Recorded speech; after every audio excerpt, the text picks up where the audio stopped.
우리 성도 여러분, 한 주간 평안하셨습니까? 삶의 순례의 길을 마치고 하나님 아버지의 품, 이 예배의 자리 나오신 우리 성도님들을 환영하고 축복합니다. 예배를 통해서, 말씀을 통해서 하나님의 사랑이 우리 삶 가운데에 늘 마르지 않음을 다시 한번 바라보는 귀한 은혜 있기를 소망합니다. 오늘은 내가 옳으니이다 라는 제목으로 함께 말씀을 받도록 하겠습니다. 제가 대학교 때 굉장히 친하게 지냈던 선배 커플이 있습니다. 이 남녀 커플 형 누나와 굉장히 자주 만나고 또 그 형님 집에 약간의 테라스가 있어서 거기서 고기도 굉장히 자주 구워 먹고요. 이렇게 돌이켜보면 그 단둘이 만날 때보다 저를 끼고 만났던 날들이 더 많기도 했던 것 같기도 합니다. 지금도 친하게 지내고요. 그 형님 만날 때면 늘 먹여주고 사우나도 데려가주고 하니까 너무 좋아요. 그런데 가끔 난감할 때가 있습니다. 문제가 둘이 자주 싸웁니다. 고기를 구워 먹다가 싸워도 너무 심하게 싸웁니다. 결혼을 전제로 만나는 커플이었는데도 야, 저렇게 싸우고 나서 나중에 결혼할 수 있나? 이런 생각이 드는 거죠. 때로는 같이 삼겹살 먹다가 싸우면 내가 이걸 지금 먹어도 되는가? 집에 가야 되나? 어떻게 해야 되지? 말려야 되나? 어떻게 해야 될지를 모르겠어요. 나중에는 워낙 자주 싸우니까요. 그냥 둘은 싸워도 저는 잘 먹습니다. 나중에는. 근데 이제 두 분이 싸우는 모습을 보면서 야, 저렇게 해도 되나? 이런 생각을 여러 번 했었거든요. 근데 오늘 본문이 그때의 감정을 고스란히 되살리는 정말 이래도 되나 싶은 생각이 들게 하는 장면들이 말씀 가운데 나옵니다. 하나님께서 요나를 선지자로 부르시고 그에게 사명을 하나 맡기셨습니다. 요나에게 맡기신 사명은 니느웨에 가서 하나님의 회개를 선포하라는 것이죠. 요나에게 그러한 사명이 맡겨졌는데 요나는요, 니느웨로 가지 않습니다. 요나는 항구에서 배를 타는데요, 니느웨 행이 아닌 다시스 행을 탑니다. 다시스로 가는 거예요. 요나가 잘못한 게 아닙니다. 하나님의 낯을 피해서, 하나님의 얼굴을 피해서 지금 도망하는 겁니다. 요나 스스로도 내가 여호와의 낯을 피하여 간다라고 말씀은 기록하고 있습니다. 다시스는 정확한 위치를 지금 딱 찍을 수는 없지만 아마도 스페인 남부 그 어디쯤이었던 걸로 추측이 됩니다. 당시의 세계관에 따르면 스페인은 세상의 끝인 거예요. 그러니까 요나는 하나님의 얼굴을 피해서 세상 끝, 세상의 어느 그 구석으로 도망하고 있는 겁니다. 그만큼이나 니느웨로 가는 게 싫었습니다. 왜 이렇게 니느웨로 가는 게 싫었을까요? 니느웨는 아수르의 수도와 다름없거든요. 니느웨는 아수르라고 하는 이스라엘을 늘 침략하고 또 이스라엘을 그들의 영토 삼으려는 소위 나쁜 나라, 그 나라의 중심 도시였기 때문에 가기 싫었던 겁니다. 가서 선포해야 할 내용이 하나님의 회개라면 더더욱 싫었던 거죠. 요나 입장에서는 아수르, 그 니느웨는 심판을 받아야 하는 곳이지 회개해야 할 곳은 아니거든요. 그래서 요나는 니느웨에 가기 싫었던 겁니다. 그래서 요나가 다시스로 가는 배를 탄 거죠. 그러나 그 배는 다시스에 무사히 도착하지 못합니다. 풍랑을 만납니다. 바다 가운데서 배가 풍랑을 만나면 얼마나 무섭고 두렵겠습니까? 사람들이 왜 이런 일이 일어나는가, 어떻게 해야 하는가 대책을 논의하고 회의하는 가운데 이 풍랑이 그냥 자연현상이 아니라 우리 가운데 그 누구 때문이라는 결론에 이르게 됩니다. 그래서 그 원인을 찾아 바다에 버리려고 하죠. 그 원인을 찾는 방법으로 제비뽑기를 선택합니다. 제비를 뽑자. 그래서 찾아보자. 근데요, 제비 뽑기 전에 요나가 자백합니다. 저 때문인 것 같습니다. 제가 지금 여호와의 얼굴을 피해서 다시스로 가는 중인데 그런 저 때문에 지금 이러한 풍랑이 있는 것 같습니다. 그렇게 요나가 자백하게 되고 그 요나는 바다에 던져지게 됩니다. 그러나 요나가 바다에서 죽지 않게 되죠. 커다란 물고기가 요나를 삼킵니다. 우리는 주일학교 때 요나의 이야기를 배우면서 요나를 삼킨 물고기의 모양을 고래로 주로 많이 표현해가지고요. 왜냐하면 우리가 아는 물고기 중에는 가장 큰 게 고래니까 고래라고 흔히들 생각하죠.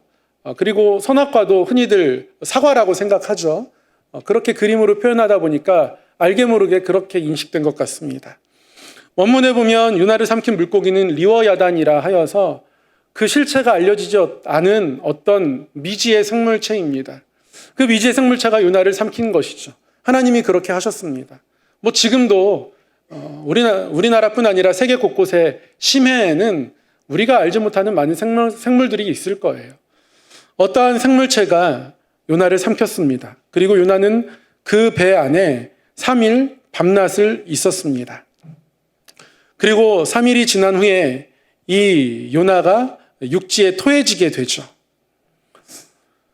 다시 육지에 있는 요나에게 하나님이 찾아가십니다. 또 다시 말씀하세요. 그렇게까지 버티고 니느웨로 안 갔던 요나에게 니느웨로 갈 것을 말씀합니다. 요나가 물고기 뱃속에서 하나님 앞에 회개 기도를 드렸거든요. 그래서 이번에는 거역하지는 않습니다. 그래서 니느웨로 갑니다. 근데 니느웨로 왔는데요. 요나의 회개가 진실한 회개였나 싶습니다. 하나님이 말씀하십니다. 니느웨는 하나님 앞에 큰 성읍이다. 내 앞에 큰 성읍이다 말씀하시거든요. 물론 니느웨의 크기를 말씀하는 것이기도 하죠. 니느웨에는 12만 명의 사람들이 살고 있습니다. 뭐 지금이야 12만 명이 얼마나 큰 도시일까 생각도 해보지만 아파트도 없고 자동차도 없고 도시 기반 시설이 잘 돼 있는 상황도 아닌데 12만 명이 모여 살았다는 건 정말 거대한 도시인 거죠. 니느웨는 그야말로 아수르라는 강대국의 중심지였던 겁니다. 많은 사람들이 살아가는 큰 도시.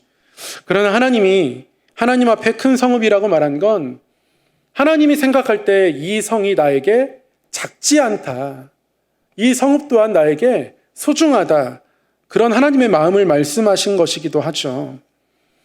하지만 요나는 물고기 뱃속에서 회개를 했음에도 불구하고 이러한 하나님의 마음이 그 안에 담겨 있지 않습니다. 니느웨에서 오긴 왔는데요. 여기서 사명을 감당하는 요나의 모습이 결코 진실하지가 않습니다. 요나서 1장부터 4장까지 쭉 읽는 동안 요나가 하나님의 말씀을 선포하는 구절은 딱 한 절입니다. 요나서 3장 4절 말씀. 요나가 그 성읍에 들어가서 하루 동안 다니며 외쳐 이르되 40일이 지나면 니느웨가 무너지리라 하였더니 요나가 유일하게 하나님의 말씀을 선포한 것이 바로 이 구절입니다. 근데 가만히 보잖아요. 아까도 말씀드렸지만 니느웨는 큰 성읍입니다. 12만 명이 살고 있습니다. 이 성읍을 두루 다니기 위해서는 최소 3일이라는 물리적인 시간이 필요합니다. 그러나 요나는 하루 만에 모든 사역을 끝냈습니다. 그러니까 정성껏 진실하게 감당하지 않은 거예요. 3일 동안 두루두루 다니며 하나님의 메시지를 선포해야 하지만 요나는 여전히 니느웨에 하나님의 메시지를 선포하는 것이 불만입니다. 하나님 왜 이렇게 하는지 이해가 되지 않습니다. 그래서 하나님께 맞서는 마음이 그 안에 있습니다. 그래서 그 성읍에 하루 동안만 다닙니다. 그리고 요나가 이 메시지를 선포하는 걸 보면요. 중요한 게 하나 빠져 있습니다. 사실 예언자들이 하나님의 메시지를 선포할 때마다 그 앞에 나오는 정형화된 문구가 하나 있어요. 그러니까 이사야를 읽어보고 예레미야를 읽어보고 에스겔을 읽어보고 이런 굵직한 선지자들, 하나님 앞에 삶을 들였던 선지자들의 예언의 내용들을 보잖아요. 가장 많이 나오는 문구들이 있습니다. 빠지지 않는 문구들이 있어요. 여호와께서 이같이 말씀하셨다. 여호와께서 이같이 말씀하여 이르시되 예언이 끝날 때는 이는 여호와의 말씀이니라. 모든 선지서, 예언서들에게는 이 문구가 가장 많이 나옵니다. 이 문구와 함께 메시지가 선포될 때 듣는 사람들은 하나님이 보낸 사람이구나 알게 되고 이 문구와 함께 메시지가 선포될 때 그것을 사람의 말로 받지 않게 되거든요. 근데 요나는 이 문구를 말하지 않습니다. 여호와께서 이같이 말씀하셨습니다. 이거 말하지 않아요. 그냥 40일이 지나면 니느웨가 무너질 것이다 라고 사람의 말로만 이야기할 뿐입니다. 어쩌면 요나 안에는 내 말에 이 사람들이 귀를 기울이지 않았으면 좋겠다, 이런 마음까지도 있었던 거죠. 이것이 요나의 모습입니다. 당연히 하나님 보실 때도 니느웨로 보내긴 했지만 요나의 이런 모습이 너무 고집스러워 보였습니다. 너무 강하게 버티는 거예요.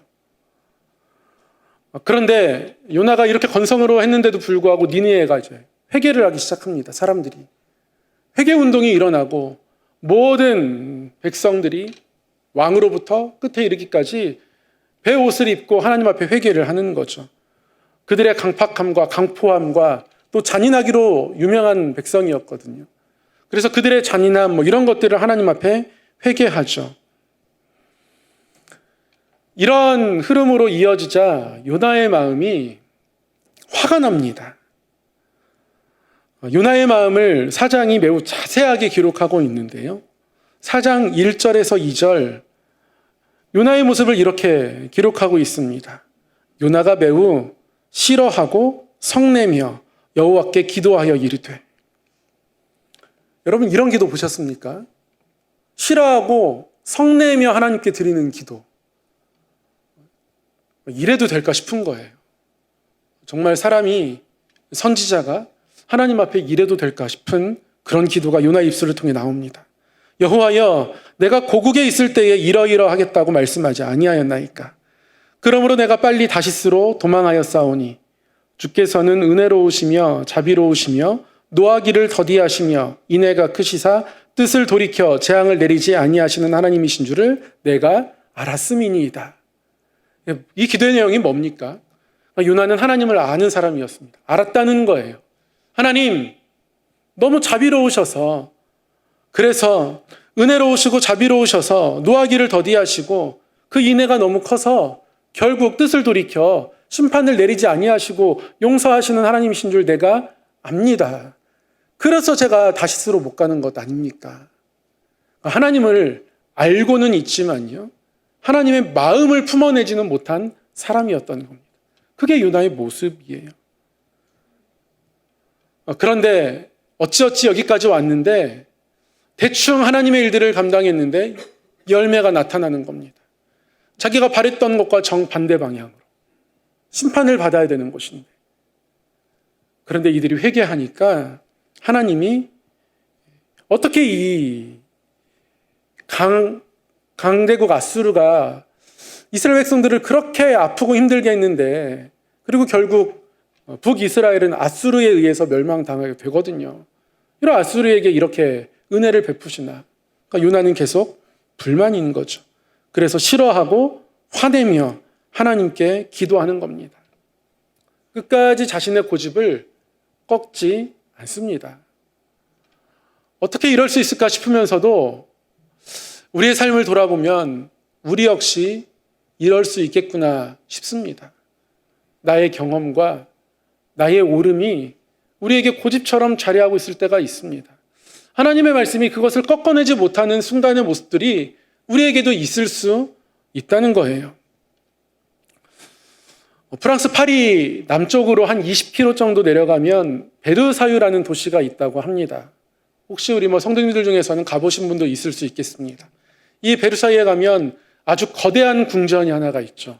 베르사유 궁전입니다. 저도 이 궁전을 예전에 들장미소녀 캔디를 통해서 본 적이 있습니다.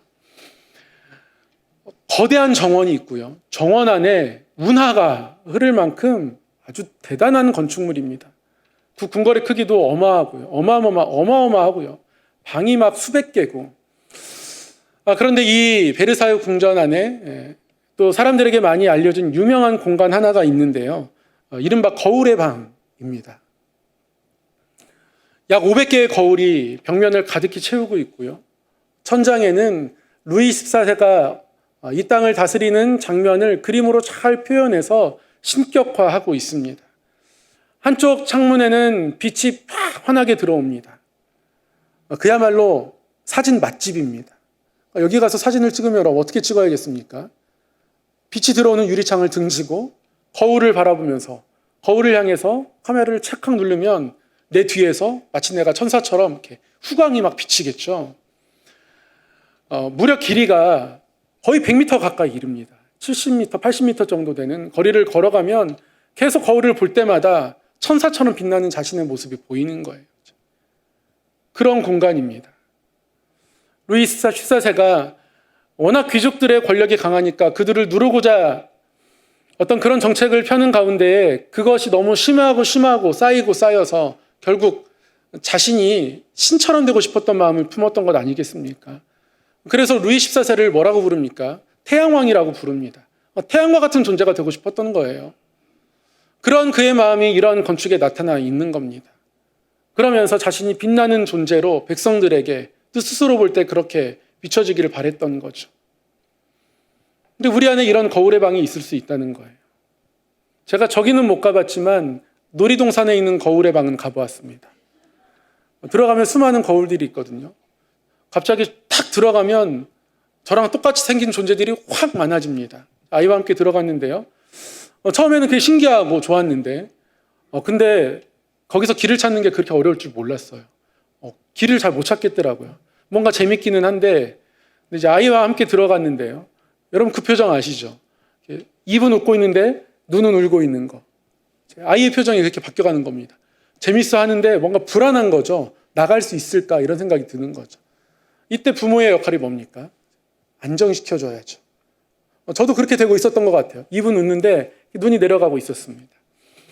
그러다가 아이를 안정시키기 위해서 야 저기다가 하트 해봐 막 이러면서 하트를 만들어 보고 그랬더니 수많은 하트들이 이렇게 나에게 비춰오는 거죠. 순간 아이의 표정도 밝아지고 저도 굉장히 기분이 좋더라고요. 저는 하트를 했을 뿐인데 수백 개의 하트가 저에게 다시 돌아오는 거예요. 우리에게 이러한 거울의 방이 있을 수 있습니다. 거울을 보면서 나의 부족함을 보는 것이 아니라 거울을 보면서 내 생각을 강화하듯 살아가는 그런 방들이 우리의 삶에 있을 수 있다는 겁니다. 요나가 지금 그렇게 하나님 앞에 서 있는 거죠. 그런데 이렇게 고집스러운 요나를 하나님은 결코 포기하지 않으세요. 하나님이 요나를 계속 사용하고자 하십니다. 그래서 이 성읍이 어떻게 되나 보려고 이 성읍이 내려다 보이는 그 어느 곳에 있는 요나, 그런데 뜨거운 햇빛 때문에 너무 힘들어하는 요나에게 하나님께서 박넝쿨로 그늘을 만들어 주시거든요. 근데 하룻밤이 지나고 나서 그 박넝쿨을 다 하나님께서 없애십니다. 다 벌레들이 갉아먹게 하세요. 요나가 화가 납니다. 하나님이 장난치는 것 같기도 하고 안 그래도 하나님의 행보가 마음에 들지 않는데 하나님이 자신에 대해서 뭔가 인색한 것 같고 그래서 요나가 화납니다. 다시 한번 요나가 하나님께 화내며 이렇게 이야기하죠. 4장 9절입니다.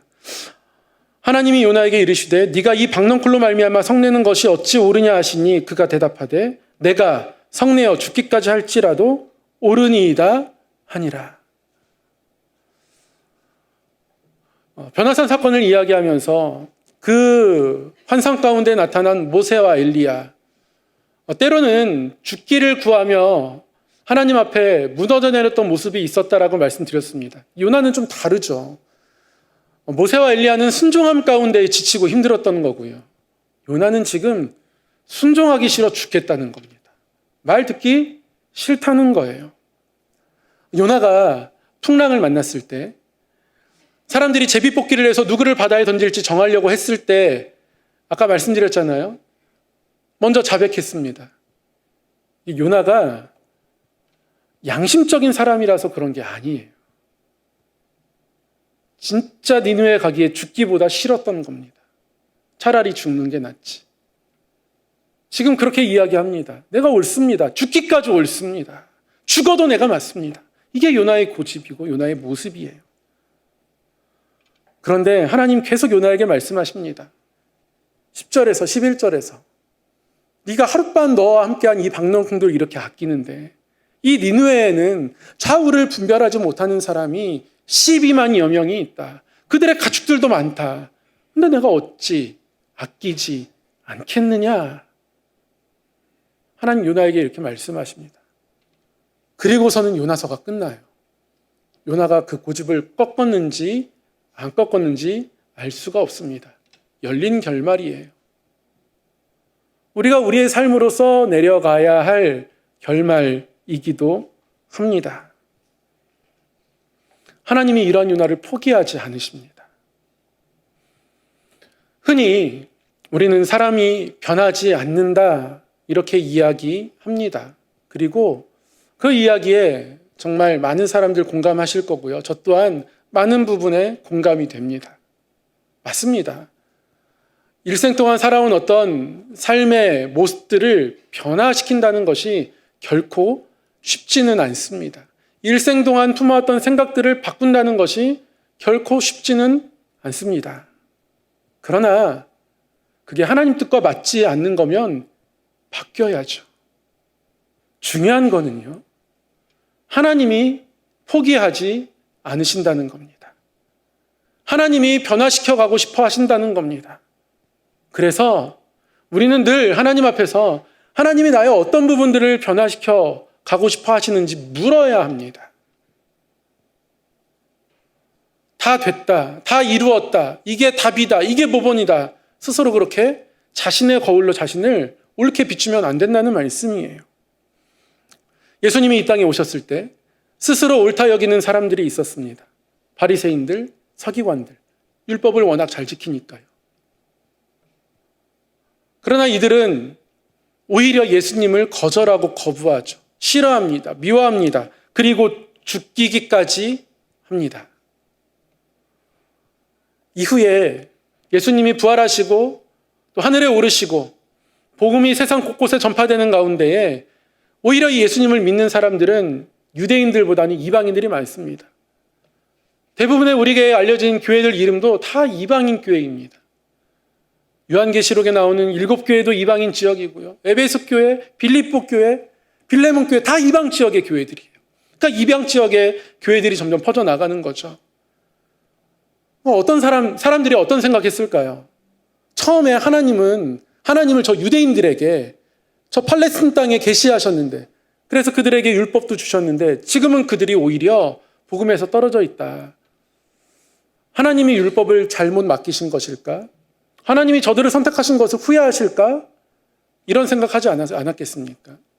하나님이 저들을 버리신 것 아닐까? 많은 사람들이 이러한 생각을 했어요. 사도 바울이 이러한 생각에 대한 응답으로 로마서 9장 이하에 기록하죠.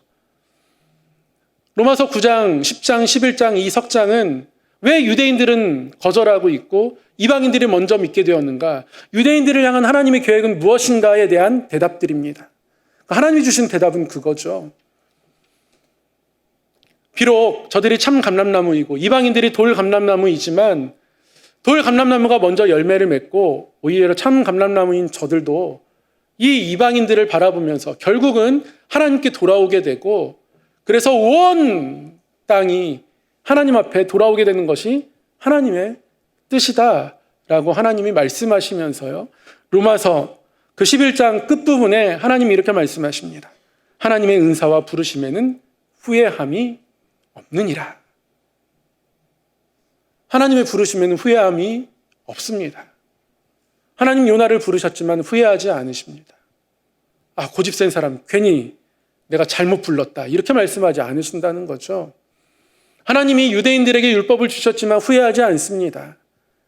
그들이 완벽해서가 아니에요. 우리가 완벽해서 하나님이 우리를 부르신 것을 후회하지 않으시는 게 아니라요. 하나님이 후회하지 않으시도록 이끌어 가실 생각과 계획과 뜻을 가지고 계신 겁니다. 그래서 하나님의 부르심과 하나님의 은사에는 후회가 없는 겁니다. 부족해도 하나님의 은사를 주셔서 하나님이 부르신 그대로 사용할 수 있도록 하나님이 이끌어 가시겠다는 거예요. 하나님의 결심인 겁니다. 절대 후회 없도록 만들어 가겠다는 거죠. 이런 의지를 가끔 저는 학원 선생님들에게서 봅니다. 저희 자녀들 학원 데리고 갔더니 절대 후회하지 않으시도록 하겠다고 그렇게 말씀하시더라고요. 제 아이가 뛰어나서 그런 게 아니에요. 원장님의 의지입니다. 생각입니다. 그렇게 하시겠다는 거예요. 하나님이 우리를 부르신 것에 후회함이 없도록 하나님이 하시겠다고 말씀하는 거고요. 하나님께 후회되지 않도록 우리는 우리의 삶, 우리의 생각, 우리의 경험, 그 어떤 것도 우리의 고집으로 굳게 두지 아니하고 말씀 앞에 내어놓는 것이 우리가 나아가야 할 길인 거죠. 그러한 삶으로 나아오라고 오늘 우리에게 말씀하고 계신 겁니다. 요나는 끝까지 내가 옳다 이야기합니다. 우리 안에 있어야 하는 생각이 뭘까요? 말씀이 옳다입니다. 말씀이 옳다. 하나님이 옳습니다. 이게 우리의 결론이어야 하죠. 때로는 우리의 고집이 우리의 소중한 신념인 듯 하지만 신념과 고집을 어떻게 구분할 수 있습니까? 제가 어제 말씀을 준비하면서 하나님께 정말 많이 던졌던 질문이었던 것 같아요. 근데 기도하면서 하나님이 그런 마음 주시더라고요. 너의 고집과 너의 신념을 한번 돌아보아라. 그렇게 제 삶을 돌아보니까요. 한 가지 차이가 있더라고요. 물론 제 경험 속에서 나온 거니까 이게 완전한 대답이라고는 할 수는 없지만 돌아보니 고집을 부렸을 때는 시간이 흐른 뒤에 부끄럽더라고요. 누가 이 이야기나 몰랐으면 좋겠고. 근데 신념을 지킨 건 스스로 자랑스럽더라고요. 그러니까 우리의 삶을 돌아보면 우리의 고집은 부끄러움으로 우리에게 남겨져 있습니다. 그럼에도 불구하고 그것을 우리는 삶에서 잘 걷어내지 못해요. 그냥 그대로 남겨둡니다. 그러면서 원래 사람은 변하기 힘든 거야 라고 합리화합니다. 아니요. 하나님은 변화시키시기를 원하십니다. 그리고 하나님 말씀하십니다. 하나님의 은사와 부르심에는 후회함이 없다. 그러니 이 말씀 앞에서 우리가 어떻게 하나님 앞에 나아가야겠습니까? 하나님, 저의 고집, 저의 생각들, 말씀과 맞지 않는 것들은 다 꺾어주시고 진흙과 같은 마음으로 하나님 앞에 내 삶을 드리며 하나님이 빚으시는 성도 되게 하여 주시옵소서. 이렇게 나아가야 하는 거 아니겠습니까? 하나님, 저는 늘 옳지 않습니다. 하나님이 옳습니다. 말씀이 옳습니다. 저의 고집도, 저의 세월도 말씀보다는 클 수 없습니다. 이것이 우리의 마음이고 고백이어야 합니다. 우리가 하나님 앞에 그렇게 진흙과 같이 우리를 드릴 때에 우리를 통하여 하나님의 이름이 나타날 것이고 하나님의 사랑이 선포될 것이고 이 땅 가운데 하나님의 나라가 이루어질 줄 믿습니다. 기도하겠습니다. 사랑의 하나님 아버지, 우리를 결코 포기하지 않으시는 하나님의 그 고집스러운 사랑을 다시 한번 마음에 품습니다. 그리고 우리의 고집을 내려놓고 진흙처럼 하나님 앞에 살아가기를 결단하오니 우리의 그 어떤 생각도 경험도 하나님의 말씀보다 크지 않게 하시고 하나님의 뜻이 우리의 삶에 늘 새겨지고 그 뜻을 따라가는 성도 되게 하여 주옵소서. 예수님 이름으로 기도드리옵나이다. 아멘.